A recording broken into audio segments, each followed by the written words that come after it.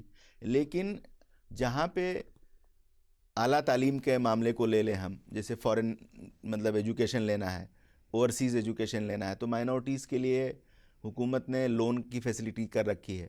اب وہاں پہ سرکار یہ کہتی ہے کہ ہم بہت منیمم چارجز لیں گے, سمبولک چارجز لیں گے. جیسے مان لیا گورنمنٹ کی ایک اسکیم ہے نیشنل رورل لائیولیہوڈ مشن, گورنمنٹ کی مائنورٹیز کے لیے national minorities development finance corporation.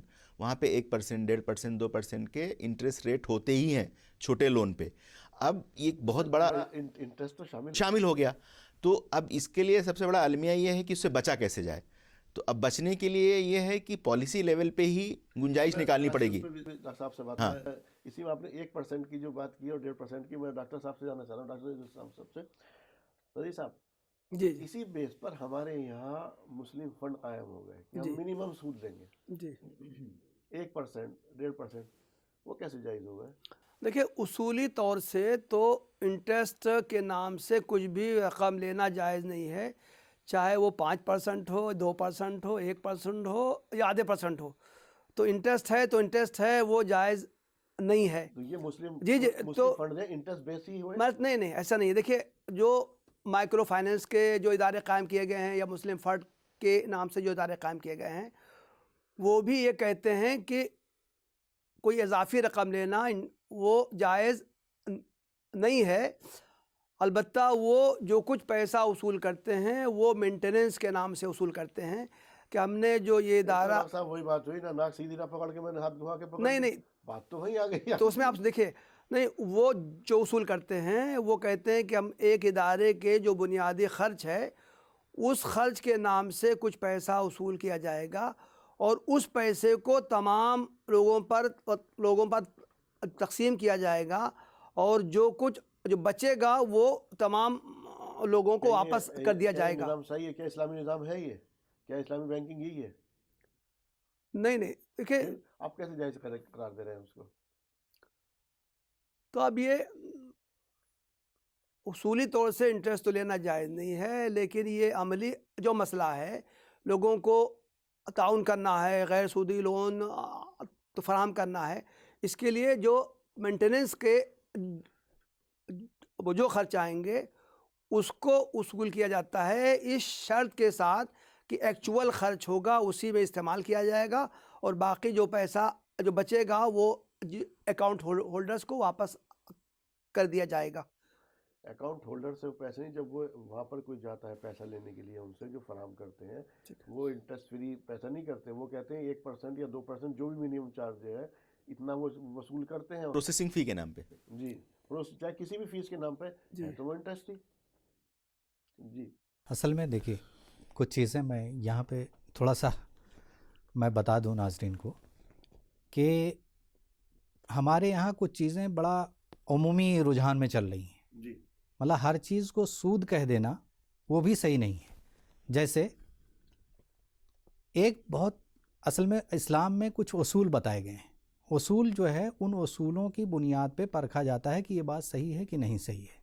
مثلاً ایک آدمی کے لیے زکوٰۃ لینا جائز نہیں ہے, اس کے لیے جائز نہیں ہے, لیکن اگر کسی کے کو زکوٰۃ ملا ہے اور اس نے اس زکوٰۃ کے پیسے کو, اب اس کی ملکیت ہو گئی, اس نے وہ زکوٰۃ کا پیسہ اس کو دے دیا تو اس کے لیے جائز ہو گیا, بھلے جائز, اس لیے کہ اب وہ جو پیسہ ہے یعنی اس کی حالت بدل گئی, حالت بدل, اب وہ زکوٰۃ نہیں رہ گیا, اب وہ اس کی ملکیت ہو گئی, اس نے اپنی ملکیت سے, جیسے اللہ کے رسول کے لیے صدقہ جائز نہیں تھا, لیکن اگر کسی کو صدقہ ملا ہوا ہے اور اللہ کے رسول کو انہوں نے دے دیا تو وہ صدقہ نہیں تھا, وہ ان کے اب مل گیا, اب وہ ہدیہ ہو گیا, شکل بدل گئی. اس چیز کو بہت بنیادی طور سے, مثلاً اگر کوئی دیکھے سود, اگر سود کی بنیاد پہ سود کی شکل میں کوئی لے رہا ہے تو غلط ہے, لیکن اگر کوئی تنظیم یہ ہے یا کوئی آدمی ہے, کوئی فرد ہے, اگر وہ کسی کو وہ پوری ایک سسٹم چلا رہا ہے, جیسے بینک ہے مان لیجئے, یا اس کی کوئی جماعت ہے جو صرف وہی کام کر رہی ہے کہ یار 10 روپیہ ان کو 10 روپیہ ان کو, یا جس کو قرض ہے اس کو دینا ہے, جس کو ضرورت مند ہے اس کو دینا ہے, اب وہ نظام چلانے کے لیے ان کو ایک پیسہ چاہیے، ایک رقم چاہیے. اب وہ رقم چاہے وہ اپنی طرف سے دے، یا اگر وہ یہ کرے کہ بھائی جن کے لیے وہ چلایا جا رہا ہے وہ اگر 10 روپیہ اس کو قرض دے رہے ہیں، کہیں کہ بھائی ہمارا جو کام چل رہا ہے اس پہ 1 روپیہ ہم سروس چارج لیں گے. مطلب جو 1 روپیہ سروس چارج لیا، جو چارج ہے ون ٹائم، یا اس کو 1 روپے کو 2 بار میں بھی بانٹ سکتا ہے، 4 بار میں بھی بانٹ سکتا ہے کہ آپ اتنے اس حساب سے دے دیجئے. لیکن اگر وہ اس ریٹ پہ، پیسے پہ اگر سود مانگ رہا ہے تب غلط ہے. لیکن اگر وہ سروس چارج اپنا لے رہا ہے کہ بھائی میرا یہ کام ہے، چونکہ ایک پورا نظام ہے نا، تو میرے خیال سے وہ صحیح ہے، اس میں کوئی دو رائے نہیں. دوسری بات یہ ہے کہ سود کا جو نظام ہے وہ اگر دیکھیں، ایک آپ کو بینک سے پیسہ ملا، بینک میں آپ کی سیلری گئی، یا آپ نے پیسہ جمع کیا، اس پہ انٹرسٹ آپ کو دیا. اب وہ انٹرسٹ آپ کے لیے جائز نہیں ہے، لیکن وہ انٹرسٹ کا پیسہ اگر کسی کو آپ نے دے دیا تو مجھے نہیں لگتا اس کی شکل بدل گئی. وہ بھی آپ کے اس کا یہ ہے جو باقی جو ڈاکٹر صاحب بتائیں گے اس کے بارے میں، کہ بغیر کسی ثواب کی نیت کے آپ نے انٹرسٹ کا پیسہ کسی ایسے ضرورت مند کو دے دیا تو ٹھیک ہے. یہ نہیں آپ کسی ایسے کھاتے پیتے انسان کو یا کسی اس کو دے دیں گے. بالکل صحیح. بلکہ اس کے اندر مجھے تھوڑا سا اختلاف یہ ہو جاتا ہے کہ جب ایک چیز میرے لیے حلال نہیں ہے، زکوٰۃ دوسری چیز ہو گئی، کیوں ڈاکٹر صاحب؟ جب وہ انٹرسٹ کا پیسہ میرے لیے حلال نہیں ہے تو میں دوسرے کے لیے کو کیوں حرام؟ میں تو تھوڑا آگے دیکھیں اس میں حرام کے 2 صورتیں ہوتی ہیں. ایک حرام وہ چیز ہے جس کے اندر حرمت ہے، وہ ہر ایک کے لیے حرام ہے. مثال کے طور سے شراب کے اندر حرمت ہے تو وہ ہر شخص کے لیے وہ حرام ہے، چاہے اس کا جو مالک ہو اس کے لیے بھی حرام ہے، اور اگر وہ کسی اور کو دے اس کے لیے بھی حرام ہے. لیکن حرمت کی دوسری صورت ہوتی ہے، وہ اس چیز کے اندر حرمت نہیں ہے، بلکہ چونکہ وہ غلط طریقے سے حاصل کیا گیا اس لیے اس کے اندر حرمت ہے. تو گویا کہ جو پیسہ انٹرسٹ کی بنیاد پہ حاصل کیا گیا ہو، اس روپے میں، اس نوٹ میں حرمت نہیں ہے، چونکہ اسے غلط طریقے سے حاصل کیا گیا اس لیے اس کے اندر حرمت ہے. اگر اس پیسے کو کسی دوسرے مستحق کو دے دیا جائے تو اس کے لیے اس میں حرمت نہیں رہے گی. اس لیے ان دونوں معاملات میں فرق کیا گیا. اچھا، ایک اور چیز پہ آتے ہیں، انشورنس کی طرف بڑھتے ہیں تھوڑا سا. انشورنس کی بہت ساری اسکیم آتی ہیں، اور کئی جگہ پر تو ایسا ہوتا ہے کہ آپ کو مست ہے جہاں پہ جاب آپ کر رہے ہیں اس کے اندر، کئی جگہ پر نہیں ہے. مسلمان ان سے بھی فائدہ نہیں اٹھا پاتا. تو یہ انشورنس، کون سا انشورنس جائز ہے، کون سا انشورنس ناجائز ہے، اس کے بارے میں تھوڑا سا بتائیے گا. جی ڈاکٹر صاحب. میں بتاؤں. اچھا، تو دیکھیں انشورنس میں 2 گنا یہ حرام چیزیں شامل ہیں، اس لیے کہ انشورنس میں ایک تو انٹرسٹ شامل ہوتا ہے، اور دوسری چیز ہے جسے کہ میسر یا قمار یا جوا کہا گیا ہے، کہ جو 2 پارٹی ہوتی ہیں، ایک فرد ہوتا ہے، دوسرا جو کمپنی ہوتا ہے. کسی کو یہ نہیں معلوم ہوتا ہے کہ اس کو کتنا پے کرنا پڑے گا، اور اس کو دوسرے کو یہ نہیں معلوم ہوتا ہے کہ اس کو کتنا ادا کرنا پڑے گا. تو گویا کہ دونوں اندھیرے میں رہتے ہیں. اس لیے انٹرسٹ کے مقابلے میں انشورنس کی حرمت زیادہ بڑھ کر ہے. تو اس تعلق سے ڈاکٹر صاحب ہیلتھ انشورنس وغیرہ یہ سب چیزیں آتی ہیں گورنمنٹ کی اسکیم. لائف انشورنس ہے. نہیں تو میں کہہ دوں، دیکھیں میں پوری بات کہہ دوں. دیکھیں اسی لیے فقہا نے کہا ہے کہ جہاں جہاں انشورنس کرانا مجبوری ہو، جیسے کہ کچھ کمپنیوں نے یہ لازم کر لیا ہو کہ وہ اپنے ہر ملازم کا انشورنس لازماً کروائیں گے، تو جہاں فرد کا اختیار نہ ہو بلکہ انشورنس کروانا مجبوری ہو، تو وہاں تو گنجائش ہے کہ ملازمت کا جب وہ اصول ہے، ضابطہ ہے، تو اس کے مطابق اس کو انشورنس کروانا ہوگا.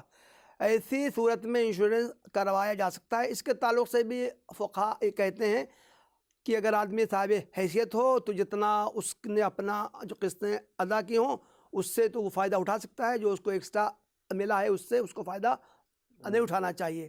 اور جہاں اختیار ہے آدمی کا کہ وہ چاہے انشورنس کروائے چاہے وہ نہ کروائے، تو عام حالات میں اس کو فقہا نے جائز نہیں قرار دیا. صاحب اس ہیلتھ انشورنس کے اندر میں دیکھ رہا ہوں سبھی لوگ ملوث ہیں، اور جو ڈاکٹر صاحب نے کہا جس کو نہیں کرانا چاہیے، وہاں ہر آدمی کرا رہا ہے انشورنس، جی کیونکہ اس کے وہ فائدے دیکھ رہا ہے کہ آج کے دور میں علاج اتنا مہنگا ہو گیا ہے کہ ذرا سی دیر میں آپ کو 10 لاکھ روپے کی ضرورت پڑ جائے گی. کہاں سے آپ کی حیثیت تو نہیں ہے. اب وہاں پہ ایک انشورنس ہے، آپ کو گارنٹی مل رہی ہے، تو وہاں پر ہر آدمی ملوث ہو رہا ہے اس کے اندر. اب ڈاکٹر صاحب کہہ رہے ہیں کہ وہ جائز ہی نہیں ہے وہ ہیلتھ انشورنس. کیا کوئی گورنمنٹ کی ایسی بھی کوئی اسکیم؟ جی گورنمنٹ کی جو آیوشمان بھارت ہے وہ بہت بڑی اسکیم ہے، جس میں مطلب جو انڈیا میں سماجی اور اقتصادی جو سطح ہے اس سے نیچے رہنے والوں کے لیے آیوشمان بھارت اسکیم چلایا جا رہا ہے. منسٹری آف ہیلتھ اس کو رن کر رہی ہے، اور اس میں جو ہے 5 لاکھ کا جو ہے وہ اماؤنٹ. وہ ایک پرٹیکولر سماج کے لیے ہو گیا نا. نہیں اس میں مسلم بھی آئیں گے. نہیں مسلم بھی آئیں گے اس کے ہاں اندر ایک وہ اس سطح سے نیچے رہنے والوں کے لیے. ہاں ٹھیک ہے نا. اب آج کل کا جو سطح کا گورنمنٹ نے ہاں جی میڈیم کلاس آدمی کو بھی ہاں تو وہ پرائیویٹ انشورنس کے لیے جاتے ہیں. اور پرائیویٹ انشورنس میں یہ ہے کہ جیسے مان لیا کیا کہتے ہیں گورنمنٹ کے جو بہت سارے اور پرائیویٹ جو انشورنس کمپنیز ہیں، سپوز کریے کہ کوئی ایک جگہ ملازمت کر رہا ہے، تو اس مطلب کمپنی میں یا اس آرگنائزیشن نے کہا کہ جو ہے سب کے لیے ہیلتھ انشورنس کمپلسری ہے. تو پھر وہ کرتا ہے کیا آرگنائزیشن کہ وہ ایک اماؤنٹ فکس کر دیتا ہے کہ ہمارا جو مطلب آرگنائزیشن ہے یا کمپنی ہے، آپ کو 5 لاکھ روپے تک کے لیے جو انشورنس ہے ہم دیں گے. ہمارا فکس اماؤنٹ ہے کہ ہم آپ کو 12,000 روپے دیں گے. اب انشورنس کمپنیز جو ہے وہ ڈیپینڈنٹ یا ایج کے حساب سے وہ سارا کیلکولیشن کرتی ہیں. اب سپوز کریے کہ 4 لوگوں کی فیملی ہے، ان کے لیے انشورنس ہوا، اس میں 12,000 روپے تو کمپنی دے رہی ہے، لیکن اس سے ایکسٹرا جو آئے گا وہ کہتی ہے کہ آپ اپنے حساب سے پے کریے. اب انشورنس کو لے کر کے مطلب ڈاکٹر صاحب بتائیں گے کہ یہاں پہ جو انہوں نے کلیئر بھی کر دیا کہ کمپنیز نے کہا کہ آپ کو کروانا ہی ہے، تو وہاں پہ تو آپ کی مجبوری ہے، لیکن جہاں پہ بچ سکتے ہیں وہاں پہ بچا جائے. لیکن آپ کا جو سوال ہے کہ وہ ضرورت بن چکی ہے، چونکہ گورنمنٹ کے مطلب اسکیم کا فائدہ ہر کوئی نہیں اٹھا سکتا، اور ایک بڑی تعداد ایسی ہے کہ جو ہیلتھ کو لے کے بہت ولنریبل ہے. اور وہ اور خاص طور سے اور کہیں پہ بھی ہم پرائیویٹ سیکٹر کے ہاسپٹل میں جاتے ہیں تو وہاں پہ ہم 5 سے 10 لاکھ روپے ایک چھوٹی سی بیماری کو لے کر کے پے کر کے آتے ہیں. اس صورتحال میں یہ ہے کہ اگر 10-15 ہزار روپے کا یا 20 ہزار روپے کا ہم انشورنس کرا لیں تو اس سے ہم بہت مطلب ایزیلی بچ سکتے ہیں. لیکن جو اس کی نوعیت ہے اس میں یہی ہے ڈاکٹر صاحب کے حساب سے کہ بچنا چاہیے. انشورنس اپنے آپ میں مطلب وہ کروانا چاہے لائف کا ہو اور چاہے ہیلتھ کا ہو وہ ٹھیک نہیں ہے. فاروق صاحب انشورنس اسی کے بارے میں بات کر رہا ہوں آپ سے، ہیلتھ انشورنس کے بارے میں. اچھا بہت سارے لوگ جب آتے ہیں وہ ایک مثال دیتے ہیں، وہ آ کر کے وہ کہتے ہیں جب آپ کہتے ہیں نا کہ آپ فیوچر کی فکر مت کیجیے اس کے لیے کہ فیوچر کے تو اللہ ظاہر سی بات ہے. وہ کہتے ہیں جب آپ حج کے وغیرہ کے لیے جاتے ہیں اس وقت بھی اپنے گھر والوں کے لیے 2 مہینے کا 1 مہینے کا ایڈوانس میں کر کے جاتے ہیں نا، تو وہ اس طرح کی ایگزامپل دیتے ہیں. اور یہ جو آپ انشورنس کی بھی بات کر رہے تھے ہیلتھ کی تو اس سے تو مسلمان اور پیچھے سے پیچھے ہوتا ہے. کوئی راستہ اس کے بیچ بالکل جو ایک جائز راستہ اس کے اندر یقیناً نکالنے کی ضرورت ہے. دیکھیں اس میں کوئی شک نہیں کہ کچھ چیزیں جو چیزیں جو ان کی حقیقت ہے، حقیقت کے اعتبار سے جو مان لیجئے سود ہے، اگر وہ حقیقت میں حرام ہے تو حرام ہی ہے. اچھا دیکھیں دوسری بات، انشورنس کا مسئلہ کیا ہے؟ انشورنس میں کئی طرح کی چیزیں ہیں. اصل میں ایک انشورنس ایک کاروبار بھی ہے، انشورنس ایک فلاحی اسکیمیں بھی ہیں جو گورنمنٹ کی طرف سے دی جاتی ہیں. آپ بھی انشورنس کمپنی کھول لیجئے اور 10 لوگوں کو بتائیے کہ اچھا ایسا ہے، ہم آپ کو ایسا دیں گے، اور ان کو ڈرائیے کہ آپ کو اگر یار بیمار ہو گئے یا آپ کو حادثے کا شکار ہو گئے تو کیا ہوگا. اس کی بنیاد پہ ایک بڑا دھندا ہے جو چل رہا ہے، گورکھ دھندا ہے. تو یہ ایک الگ چیز ہے. لیکن یہ بتائیے آپ ہندوستان میں ایک شہری ہونے کے ناطے سرکار آپ کو جو اسکیمیں دے رہی ہے، جو جن بنیادوں پہ دے رہی ہے کہ آپ دیکھیے یہ شہری ہیں، تمام شہریوں کے لیے یہ اسکیم ہے، یہ اسکیم ہے، یہ اسکیم ہے. اب ان اسکیموں سے کون فائدہ اٹھائے گا؟ آپ یہ کہہ دیجئے کہ بھائی ہمارے یہاں یہ جائز نہیں ہے، تو اگر جائز نہیں ہے تو آپ ان کے متبادل ہماری تنظیمیں، تحریکیں، جماعتیں یا افراد جو ہیں اس طرح کا کوئی سیٹ اپ انہوں نے بنا رکھا ہے جہاں پہ مسلمانوں کے لیے یا جو لوگ یہ سمجھتے ہیں کہ ہمارے لیے غیر مطلب یہ نہیں ہے تو ہمارے لیے کیا متبادل چیزیں ہیں. دوسری بات یہ، اگر سرکار نے کوئی اسکیم دی ہے، مان لیجئے